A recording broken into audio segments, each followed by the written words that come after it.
Hi, it's Bill. Before we start, one quick note for context. I recorded this conversation with Mónica Guzmán, independent of any events in the news. But I want to be clear about something. While we care deeply about building the skills of connection, especially across difference, we're not suggesting you should engage with everyone or in every moment. Connection is not a mandate. It's a choice. The choice depends on your goals for the conversation, the timing, the issue at hand, and whether the other person can meet you with basic respect. If this isn't the right time, or it doesn't feel constructive to engage, it's okay to pause, protect your energy, and start with connection to self. Then decide what's wise. With that, here's my conversation with Mónica Guzmán. We all have a superpower of better connecting to others. If we want to have better connections, to use this superpower, we have to ask better questions. It's such a simple observation, but also a deceptively profound one. And it's just a small iota of the brilliance you're about to experience, courtesy of today's podcast guests. Welcome to The Connection Effect, where we explore the science and soul of connection, to ourselves, to others, and to the world around us. I'm Bill Groner, your host. 2 decades ago, I was an attorney representing 10,000 Ground Zero responders who became sick from inhaling the toxins during the 9-month Ground Zero cleanup. And one thing profoundly impacted me: the ability for humanity to come together under duress. After retiring as a lawyer, I began the second stage of my life by getting a master's degree in positive psychology with the goal, just like the responders, of helping others come together during duress. In this case, the disconnection and polarization of today's society. Our nonprofit Positive Connection Initiative and this very podcast further that cause. Our first episode and today's conversation is with someone whose work is deeply aligned with the mission of this show. Mónica Guzmán is the author of I Never Thought of It That Way: How to Have Fearlessly Curious Conversations in Dangerously Divided Times, and she's also a senior fellow at the Braver Angels. Beyond titles, Mónica is someone who, every time she opens her mouth, leaves me more clear-headed, more grounded, and more committed to being a better human in relationship with others. I highly recommend you pull up your notes app or even an old-fashioned notebook and pencil, because you're going to want to capture these observations. They just might change how you view yourself and the way you do or do not connect with those you might otherwise walk away from.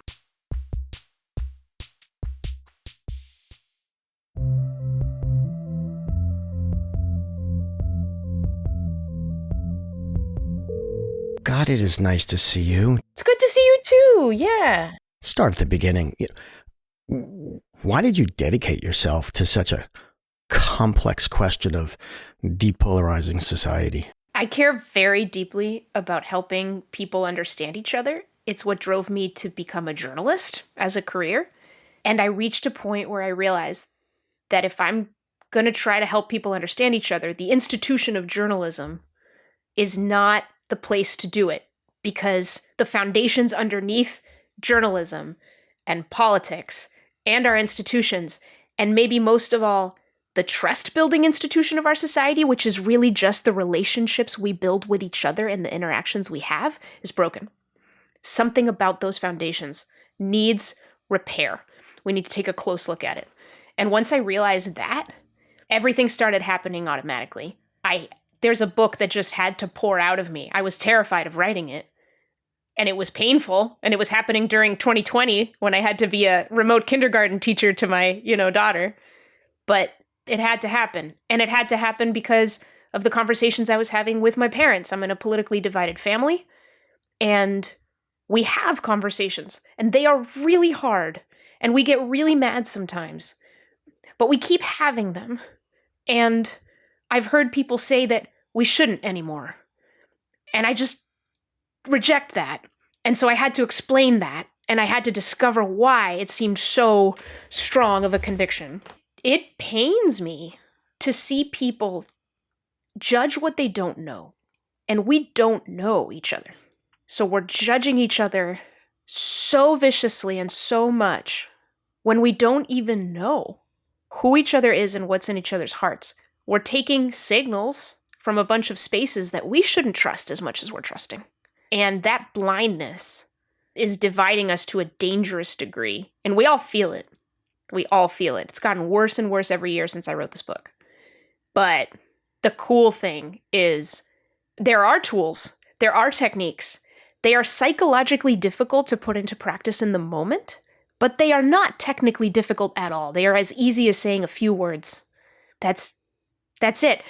I get so much hope from all the times that I've seen people try something different, put themselves in a place that's carrying more risk, get some courage, try some curiosity, and then even a small move in that direction can change everything. And so I know it's an uphill battle, but it's not as difficult as people think it is. And the more people can start to experience even the tiniest fraction of this, the sooner we can get somewhere we all want to be. So I'm pretty darn driven right now. Wow. Let me unpack it a little bit. Let's start at the beginning where you're feeling people judge each other without having all the information. Can you explain that a little bit? Yeah. I think of it as a vicious cycle that we're trapped in. We're judging each other more while we engage each other less. And what do we know about what it takes to get to know each other? Well, what I know for myself is that if somebody else out there reads an article about people who voted the way I did, or people who look the way I do, or who have the background that I do, and then those people decide that because they read some expert's take on people like me, they then know me? I know that's hogwash. I know that's complete crap. You don't know me until you know me. And the best way to get to know me is to talk to me. Ask me questions. Figure me out. So when we judge each other more while we engage each other less, if you fast forward on that dynamic, judge each other more, engage each other less, what are our judgments based on? They're not based on engaging each other. They're not based on asking each other questions, talking to each other. More and more, they're based on fear-driven assumptions that we have about each other. Ones that seem validated by the people we're surrounding ourselves with, people who tend to think like we do, look at the world like we do. We see the research. Politically, red zip codes are getting redder, blue zip codes are getting bluer. And socially and in a bunch of other ways, we're sorting into like-minded groups. And so the air you breathe, the water you swim in, becomes what you find natural. And you start to receive signals about other people through layers and layers and layers of judgment. On social media, in the news, whatever it happens to be, you've picked your preferred voices. And when those voices talk about people who are different from you in kind of an opposing and threatening way, you don't hear anything accurate. And we see the research on this too. It's called the perception gap. Across the political divide, from both ends, there's often something like a 30-point difference between, for example, what Democrats think Republicans think versus what Republicans actually think, right? And what Republicans think Democrats think versus what Democrats actually think. We see this over and over and over again. So even people who consider themselves informed in that they read a lot of news still appear to be highly misinformed about people. So I think about it as there's misinformation about news and events, and boy, has that misinformation gotten a lot of attention lately, and it's become part of our partisan battles, who's misinforming who, and what do we do about misinformation, and what we hope to maintain as a free society. But I'm more concerned about a more dangerous type of misinformation. It's not misinformation about news and events, it's misinformation about what's in people's hearts. And that's the type of misinformation that more news right now in this polarized society isn't doing a lot to fix. In fact, there's correlations that make it seem like under certain conditions, the more news you read seems to be associated with higher misperceptions of people on the other side from you. So that's a huge problem. So it sounds like you're talking about the tendency for people to stereotype, to generalize about the way people who are different from them think. Do you think that carried, and my summary just now related to how one thinks about the other side. But do you think that stereotyping, the generalizations apply to individual conversations? So when one person talks to somebody else, they're not theorizing what the other side thinks. They're now talking to one person. Do you think they're walking in with a bias in terms of what that person is thinking and why they're thinking it based upon who they voted for? Absolutely. And that's why engaging isn't enough. I mean, you can walk up to somebody knowing that they believe something different. But if you really want to learn what you don't know, and if you really want to engage to the point of being informed about this other person, you're going to have to, first of all, notice what you are assuming. Notice what stereotypes you carry, what bias you might be applying. Because we all have those things. None of us are immune to those things. None of us. I mean, I've written a book about this. I've done all this speaking about this. I have assumptions every day that are wrong about people. And I can do absolutely nothing to prevent myself from having those assumptions. What I can do is notice them. Notice that because somebody, I don't know, some piece of jewelry they're wearing, some way that they look, something that they said, some term that they used, aha, my brain will just go, they use that term. That must mean that politically they believe in this issue versus that issue, and they probably don't like what I think. And all these stories load into my brain. The key step is noticing that those stories have loaded into my brain and suspending my belief of them. I understand that that's an assumption. I understand that the algorithm of my life has named that as a pattern, right? That has surfaced in my brain as something to potentially just believe. I will not. I will just notice. I will notice that I want to believe that. Now, what do I do once I notice? I turn the assumption into a question. Before you get there, let's just stay with, you go into that conversation, you have that self-reflection of perhaps bias. Where's the motivation for wanting to then be curious and ask questions? In other words, some people will say, why bother? If they're of a different political persuasion, and even if I recognize that maybe I'm exaggerating or generalizing or biasing, why do I even want to bother to talk to them? Yeah. There's so many motivations. One of the ones that comes to mind is that it really sucks to be scared of other people when you don't have to be. It makes your life harder. It makes the world a scarier place to walk around in. And I'm not saying that there aren't people worth fearing. As I sometimes say, there's some people so consumed by hate that they are worth fearing. But please don't count yourself out of that potential state. Hate can come for all of us. It really stinks to be afraid of each other. It makes the world smaller, I've talked to people who don't want to go to, they don't want to come to Seattle because liberals, and they don't want to go to Florida because the conservatives. And you start to shut off all these pieces of your life. So that's one. There are some people so consumed by hate that they are worth fearing, but every piece of research is pointing to something I believe to be very true, which is that there are a lot fewer than you think. Way fewer than you think. And so what I've noticed for myself and for many people who have stepped into this is that the world becomes less scary when you get close enough to whatever you think is the monster to realize that it's not. So that's big motivation.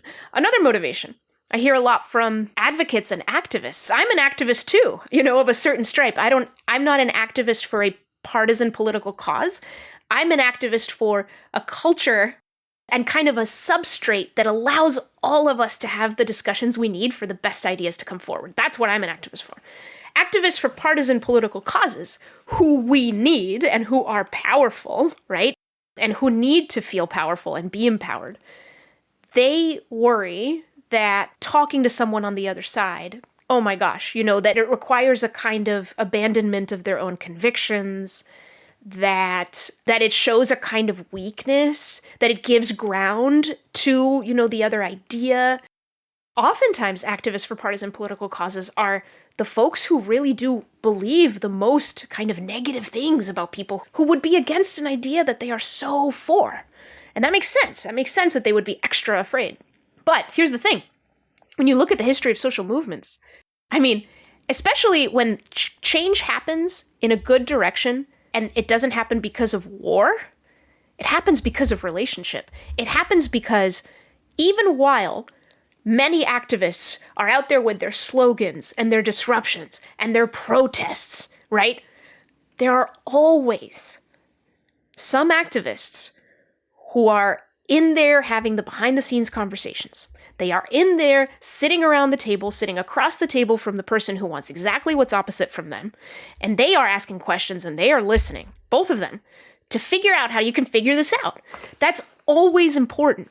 So if you are an activist and you're not reserving some of your energy for checking in with the opposition, who the opposition really is and what they really care about, then guess what?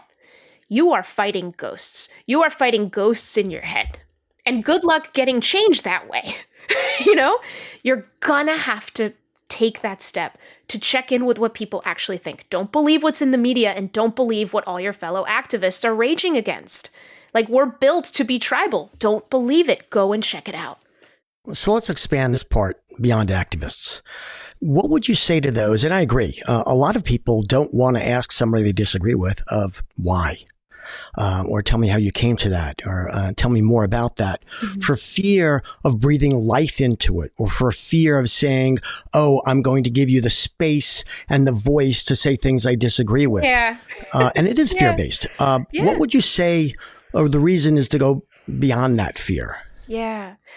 I mean, look, as a journalist, there are certain obligations to, truth and the discipline of fact. If I am interviewing someone in live public setting, and they say something that I find to be untrue, then as a journalist, it's my obligation to pipe in, interrupt, and say, wait a minute, I know this to be this way, this is wrong, that kind of thing. But when I'm just having a conversation, especially if there's no one else around, if it's just me and this other person, I'm afraid I'm going to breathe life into an idea. Well, let's slow down and zoom in on that, right? I'm afraid I'm going to breathe life. If this person holds an idea, that idea is already alive in them. It's already there. I'm just choosing to see it versus not see it. Now, what happens when we see things? We can do things about them. We can't do anything about what we don't see. We can't do anything about what we don't know. So even if, let's say that I'm talking to somebody who holds a radically abhorrent idea, like you name it, it's something like, whoa, it is so deviant, it is so far out there. My friend Greg Lukianoff, who's the head of the Foundation for Individual Rights and Expression, really underlines this point that knowing what people really believe is valuable in and of itself, no matter what they believe. It's really valuable. It helps you see the world. It helps you understand your culture. It can be valuable on so many different levels. So why is it worth it? Now, you breathe life into this idea. I get that fear. I get that fear so much, right? Because, okay, what if I start talking to this person and they get a chance to talk themselves even more into an idea I don't like? Okay, now let's zoom into that possibility. They get a chance to talk themselves even more into an idea that I don't like. All right. What if they talk themselves out of it? What if by you listening to them, you witnessing them, and by the way, as an honest witness, you should be honest about the fact that you disagree. Don't sit there as some kind of neutral, like, I'm not here, I'm just transparent. You don't have to do that. You can tell them, you should know, I see things so differently from you, but I'm super curious how you got to where you are. Then that person is being invited non-judgmentally to explore their own perspective in front of a witness. And I will tell you this because it's happened to me and many others. When you explore your own perspective in front of a non-judgmental witness who disagrees with you, you hear yourself differently. And so if you carry a truly abhorrent idea, there's a very high likelihood that you'll notice a little bit better than if you only talk to people who share your radically abhorrent idea. So it's like, you want to change the world for the better? Don't be afraid that asking someone who you think has a bad idea is just going to entrench themselves more in your presence. More likely it will be the opposite. They will probably complicate their view of their idea in your presence, right? But here's the other thing people, I think, might be afraid of. I'm going to talk to somebody who disagrees with me. What if I end up agreeing with them? Right. Oh, no. Because the situation I just described, we all think we're the good guys. The radically abhorrent idea would be the person I'm talking to. Well, what if it's your idea, man? Yeah. Yep. What if it's you? What if you're wrong? That's terrifying. And that's terrifying on a deeper level than just the intellectual, let's talk about ideas level. That's terrifying on an identity level. The who am I level is the hardest. It hurts the most. And the more that people feel attached to their political beliefs, and a lot of people today do, the harder it will be for them to imagine putting themselves in a place where any of that attachment to their ideas could be peeled off. What if the other person says something that makes sense and then I might change my mind? Oh my God. This is the part that, like, you know, if there's any listeners thinking like I might fit in those shoes, I want to like take them lovingly and kind of shake them a little bit and be like, this is the skill. This is what we all need to do. We all need to be the kind of people who can hear things for ourselves, not for others, for ourselves. Boy, you're amazing. Your work is amazing. The way you are sharing these thoughts are so incredibly helpful. So I love the fact you're talking about really the benefits of curiosity, which is you get a chance to learn, understand about another person and their perspective, go deeper in that perspective you may disagree with, learn about your own thoughts or feelings, and maybe even change your mind. So it sounds like, and I think the science completely supports this, that curiosity takes courage. Oh, yeah. You know, we need to be comfortable with going to a place that we didn't expect to go. But the benefits are profound. I mean, what you've just shared in that exploration of being curious with somebody you disagree with. How do you do that? I mean, you're a journalist. You do it naturally. There's a few simple tweaks. One is if you encounter difference of opinion and you feel safe enough, you know, to stay in that, then instead of asking somebody, why do you believe what you believe? Ask, how did you come to believe what you believe? It may not seem like a meaningful difference. It's a profound difference from I am asking for your reasons to I am asking for your story. Tell me the path you walked to that view. Part of what's magical about that is nobody gets asked that ever. So people get asked why they believe what they believe all the time, but they rarely get asked how they came to believe what they believe. So now they have to go somewhere new. And they have to go into themselves. And here's the other brilliant part, because lots of times people want to talk about politics and political opinions and differences of that sort by borrowing other people's language, by borrowing other people's arguments, the ones they saw on TV last night or whatever. But if you ask them to tell their story, they don't have anything else they can borrow. They have to go into themselves, which means they're going to start to tell you things that are true for them, which helps build a relationship even within the course of one conversation. You start to relate to each other. Darius Ballinger, I think, said that the shortest distance between two people is a story. You don't have to know why you relate, you just do, because we're built that way. And understanding becomes so much easier after that point. So that's one. Another is when you share your opinion, can you share what I call it a snapshot opinion? Often we think that in order to be strong and confident and good people fighting for the right, we have to feel certain. We have to sound certain about everything. Now, a lot of us have convictions where we do have quite a bit of confidence. Great. Speak with confidence.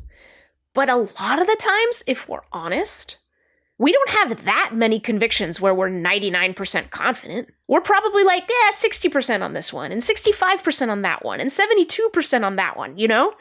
Speak more honestly about the level of confidence in your opinion. So I might say, you know, right now as I think about it, when I consider what's going on with abortion, I come down here and this is what bothers me. You know, what happens if you query yourself and see where you actually are? If you don't have to pretend, if you don't have to perform in order to belong or to score points, where are you really? So sharing a snapshot opinion, take a snapshot of where you really are. Honest degree of confidence. And that will be imitated a lot by the other person. It's not a guarantee. But if you speak with more flexible language about your opinion, more honest language, they can too.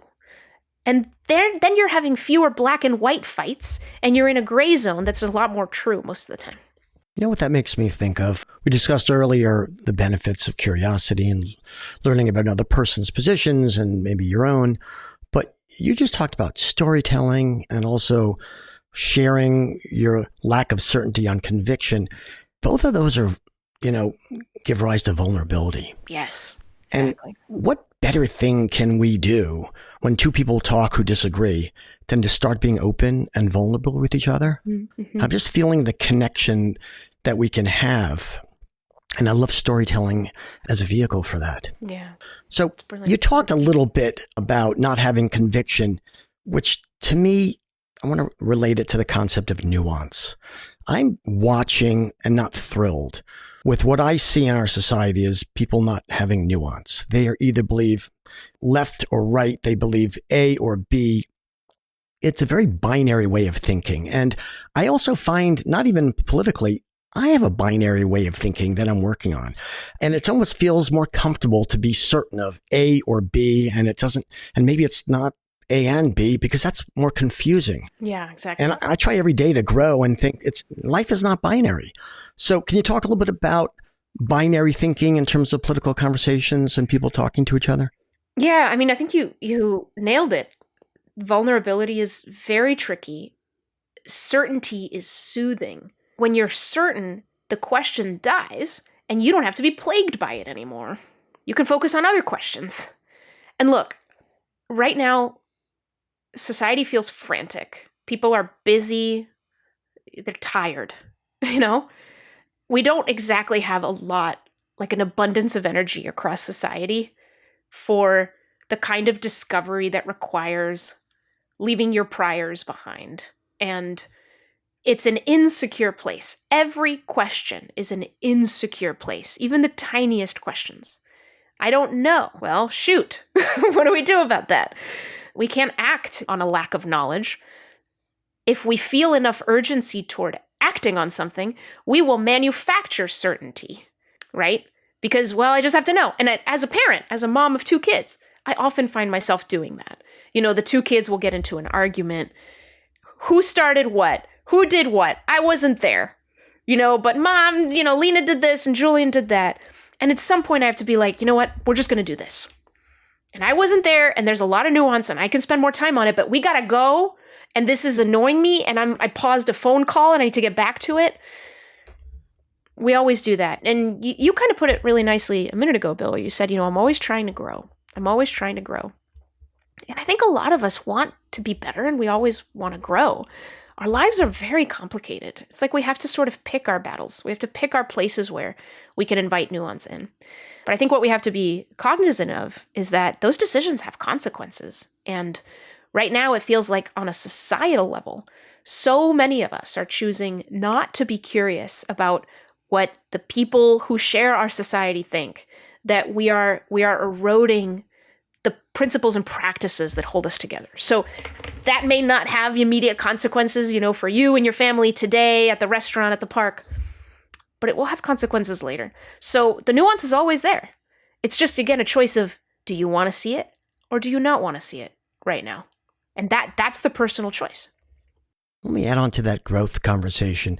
We had Todd Kashdan, a leading researcher worldwide on curiosity. And I asked him whether it's nature or nurture. There's that binary question again, right? Is it nature or nurture? And he said, well, we all start with a certain level of curiosity and then you build on, and it can be very learned. Yes. What's your experience? I mean, you and I both do workshops for people on these skills. What's your experience been with teaching the skills of curiosity and whether or not people can actually add on to their natural abilities? Yeah, I come down pretty firmly on it's a practice, not a personality trait. Lots of people think that they're not curious and I am. I'm not curious and they are. Just a couple weeks ago, I did a workshop with Israeli women and Palestinian women. And at the end of it, one of the women said that it was the first time that she allowed herself to believe that maybe she could be curious. She thought she couldn't because she understood that it's not a personality trait and that it's instead a practice. And that seemed to have opened a door for her.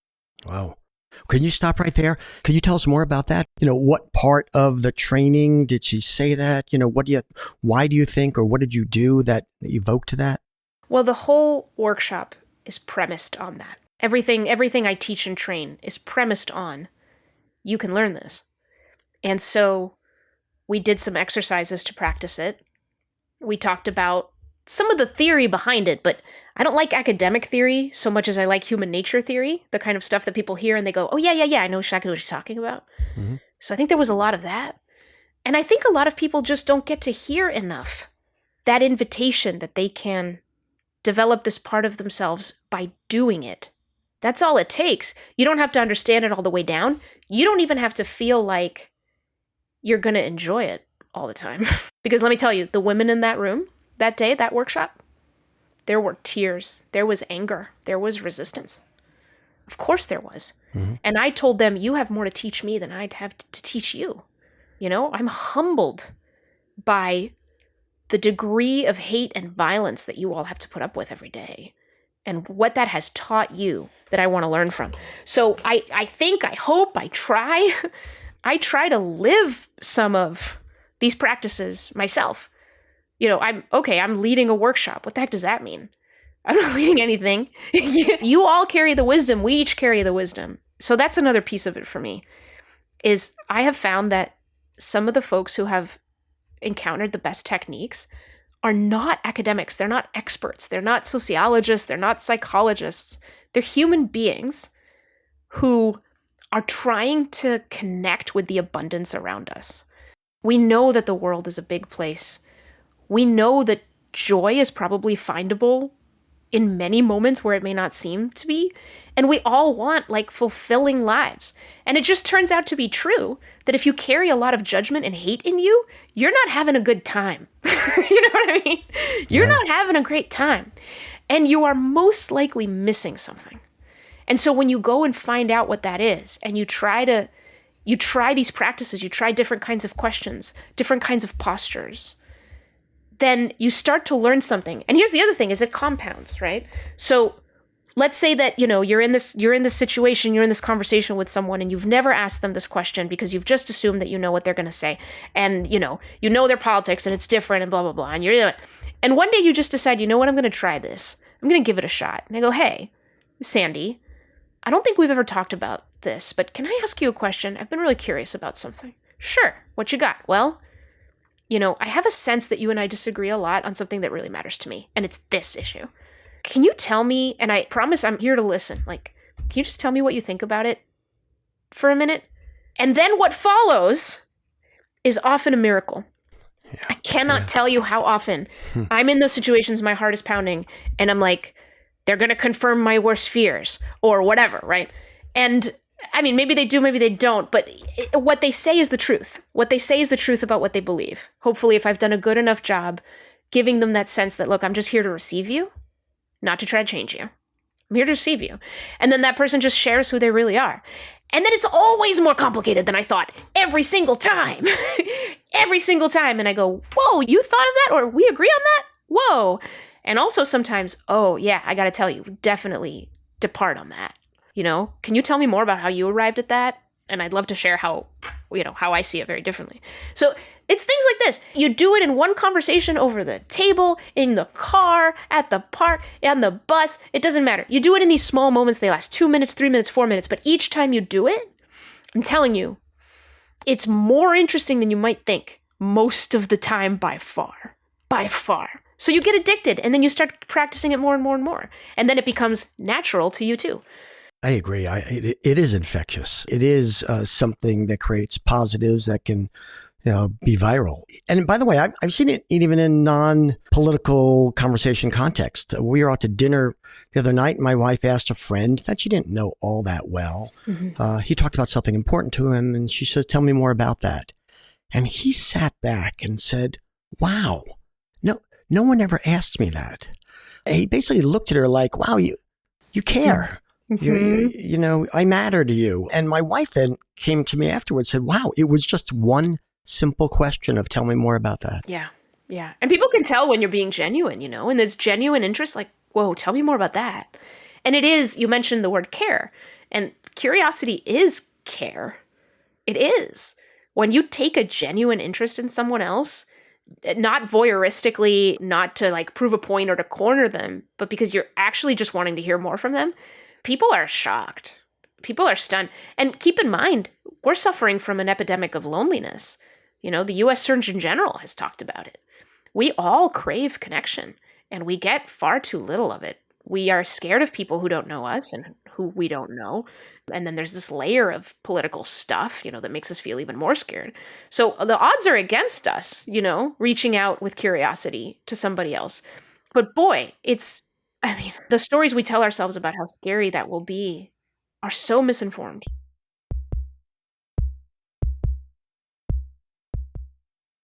I want to pivot, and the last segment I want to talk to you about something difficult for me and for many people.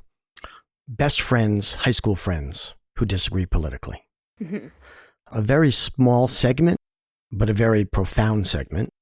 And a lot of people talk to me and they say, I don't need to be friends with them anymore. And they go back 20, 30, 40 years. And I asked them, I said, you're willing to give up all those shared experiences, all those memories, all the non-political stuff? And some of them say yes. Let's talk about, how do you deal with friends that you disagree with? Close friends. Where you're reevaluating whether or not this is a person you want to be friends with just because you disagree politically. Yeah. I struggle with this question, and I've evolved a lot on this question. I go back and forth on questions like this. Sometimes there's a recency bias. Sometimes I've just talked to somebody, and I agree with them that they've had to break up with this person in their lives. And as much as it pains them, I've heard enough of their story to be like, yeah, you know what? In your shoes, I probably would have done the same thing. Other times, I think of it more broadly and socially as just everybody burning so many bridges that there's none left, it feels like. And when we don't have bridges to each other, we're just all going to become floating islands, and then we're going to go to war, and it just doesn't work.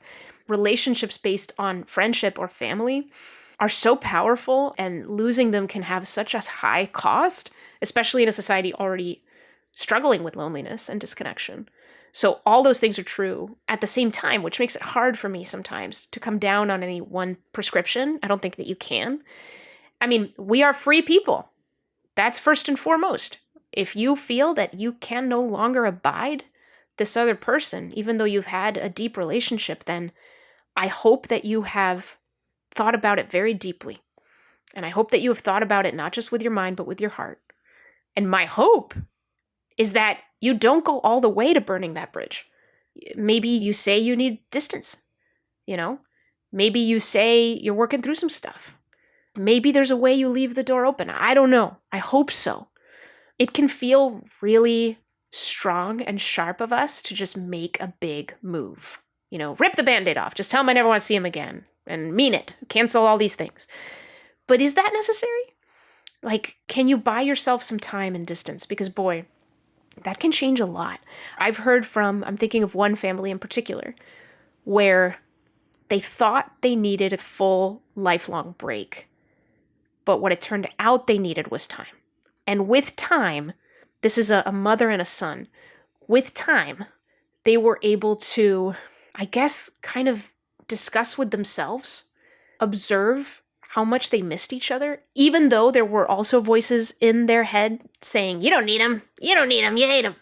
And it's like, I think every time we say to ourselves, I hate this person, this is my belief, nobody has to agree with me. I believe that is always a lie. And it's just a matter of how long it takes us to realize it. I think hate is always a lie, always. So if you think you hate a person, there's more underneath that you probably just can't handle right now. I don't know.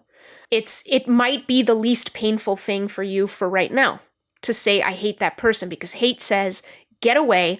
I need to survive. I need to put up this hard boundary. But on top of that, hate also says you are worthless. And that's the part that I think is always a lie. So, but that's not easy. That's really not easy. And if you feel it to be true, then you feel it to be true, and you have to take the steps you're going to take. I guess I'd say this, like, the more people can do to, again, notice those feelings when they come up. You're considering this friend of yours. You're thinking about how awful that last conversation was with them. You are thinking about what it felt like to be judged by them or be condescended to. You are thinking about that conversation where you tried to change their mind so that they would fix this awful belief they have and they wouldn't budge. And you are thinking about how the next time you see them, you're not going to be able to forget that. You're going to carry that with you and how much that's going to hurt. And so you're going to say, forget it. I can't anymore. This is tough. But let me say one more thing, though, is going back a little bit in our conversation. When people have a relationship across difference, that is the challenging thing that can sharpen both people. That is the vector. That is the channel through which, ideas can get sharpened and nuanced. A lot of folks cut off people because they disagree so much. And so what you end up cutting off is a chance for that person to learn from you and from you to learn from that person. And again, too much of this going on across our society hurts us on a grand level, but that can't come ahead of the freedom we each have to live the lives we need to lead. Just hopefully people can hold their heart open and vulnerable. Hopefully people can make decisions that are for now and not forever. I love that you started out by saying it's an individual situation. It's not one size fits all. I mean, I've had, interactions with friends that I disagree with that I didn't try and delve more deeply because I didn't think that that was going to help.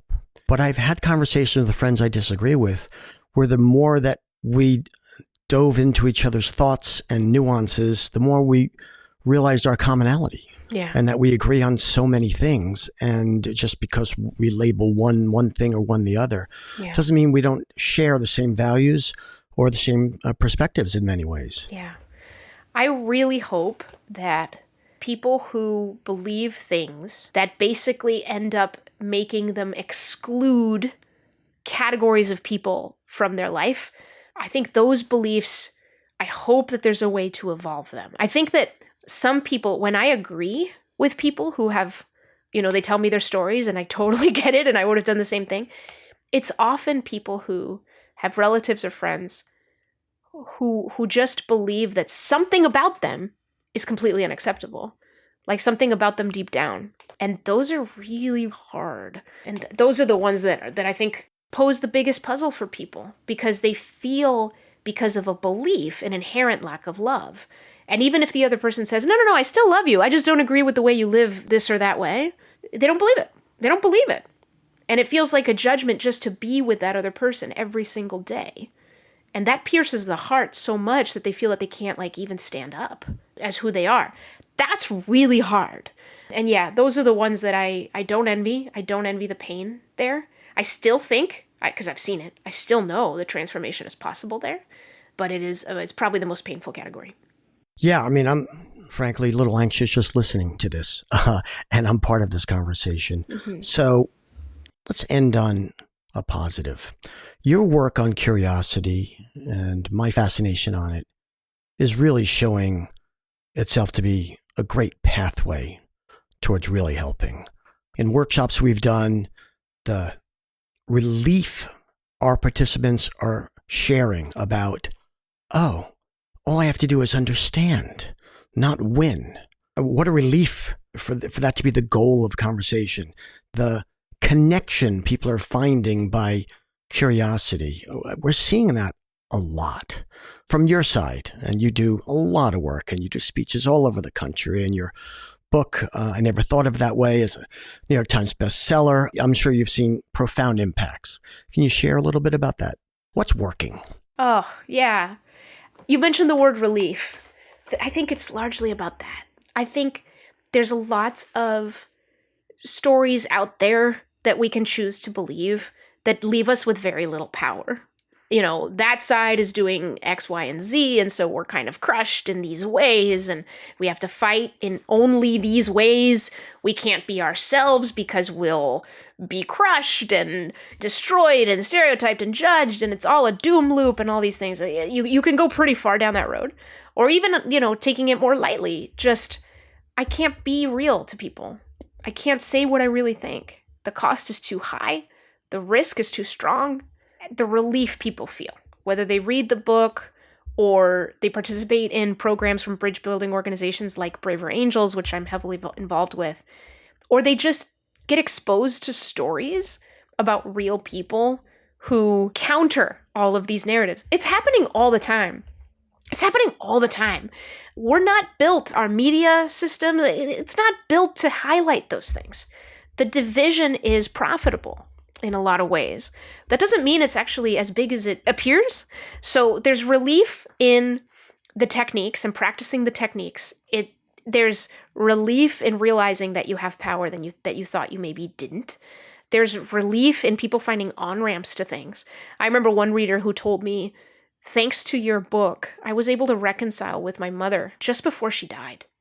I mean, there's the benefit of relationships and the benefit of stepping out into this world that has so much to teach us and so many challenges, and stepping out a little more confident that you can contribute positively to it and that who you are can be part of something that advances everybody forward, that you can be honest about what you think to yourself and to others. I think that's freedom. That is freedom. So we talk about being the land of the free and the home of the brave. Well, guess what? We have to act that for it to be real. And it does not take that much. And by the way, for those who think, they're giving up on political leaders, you can look at, Governor Cox of Utah. Yes. Shout out to him and his gosh. disagree better. And it's not just recently. This is who this man is what he believes in. He portends, I think, what the future will be. And I adore his work. Me too. I've met him. Yeah, he's been saying some things lately that have been healing and that I really hope people on all sides can hear, because that's what we need to build, the ability to hear everyone, regardless of their politics. We really need that right now.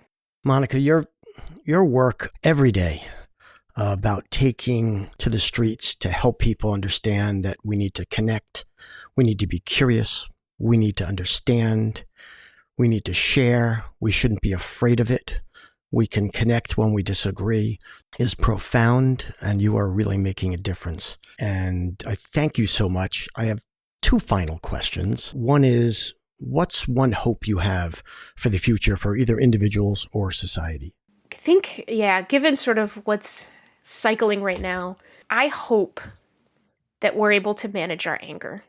I hope that we are able to do that. I hope we're able to see our anger for what it is, a force that protects what's loved, and that we understand how to channel it into places that can handle it so that it can be transformative without being destructive.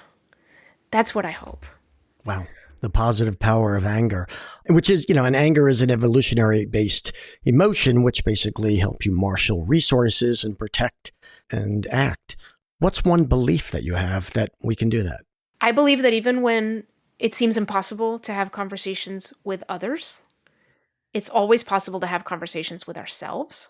And then it's always necessary.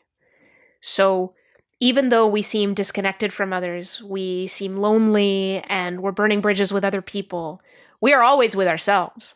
Always. So that bond, that place where the work has to happen, is alive and well with everyone. That is possible at any moment, including this very second. You can start having a different conversation with yourself and getting curious about yourself. And that gives me a ton of hope that, of course, we can manage our anger if we can listen to it. All right. You're awesome. I'll talk to you soon. Okay. Thanks. See y'all. Thanks. Bye. Bye.